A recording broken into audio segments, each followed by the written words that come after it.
nagkaya agad nga kami na kumain sa labas at naghahanap na kung saan kami mapapadpad na kainan.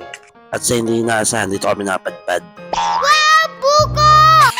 So yun, dito kami napadpad dahil malapit lang to dito sa may bahay ng aking kapatid at yung kapatid ko nga nagyakag nyo yung kumain. Ang napuntahan nga po pala namin kainan ay tinatawag nito ay Yabangs. At itong kainan na to ay nagtrending na rin sa kadailanan. Solid daw ang mga pagkain dito at masasarap at sobrang lalaki ng mga ulam nila. Nag-usap-usap na nga kami kung ano yung orderin namin sa bawat isa. At yun nga pala, pag pumunta kayo dito, pag-order kayo, magpapareserve muna kayo ng lamesa nila or pwede ka naman mag-walk-in. Yun nga lang, kung puno sila or maraming tao at walang pwesto, mag-aantay muna tayo na may matapos kumain para tayo magkaroon ng pwesto. Nagulat nga ako guys dahil napakarami ng kainan dito sa lugar na to at marami kayong mabibili kasi nga ang dami nilang mga iba't ibang tinda. At yun, siguro nung bumiyahe kami mula sa bahay hanggang dito, mga 30 to 40 minutes nandito na nga kami. At eto at nakatayo pa nga kami dahil wala pa kang pwesto. So eto na nga, nakaupo na nga kami ngayon. So dito excited na nga kami sa mga order namin dahil nga nakikita namin sa iba talagang solid, napakalalaki ng mga ulam. At yan na nga guys, dumating na nga yung mga order namin.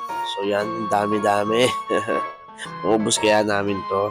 So yan, pakikita ko sa inyo guys kung gaano talaga kalaki yung tinatawag nilang ano dito, pork sila. So yun yung tinatawag nilang mga solid na ulam dito. Yan po, ayan yung pork sila. Nakita nyo guys, napakalaki. Laruin ko lang guys, ayan yung pork sila, hindi ito.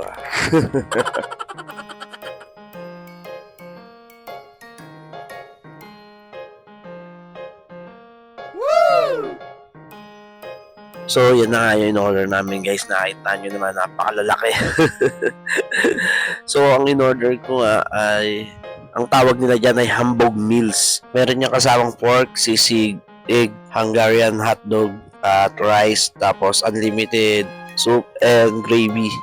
Tapos may libre pang isang soft drinks, di ba? Solid na rin.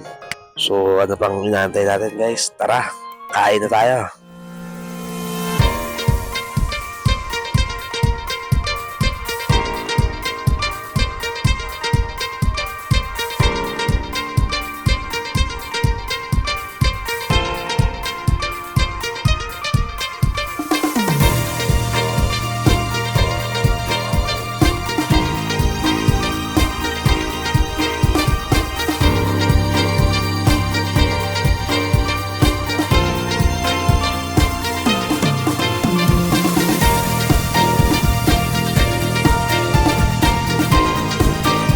So yun, dahil nga tapos na nga kami kumain at si Dragona ay walang pambayad, so siya na muna yung naglinis ng aming pinagkainan.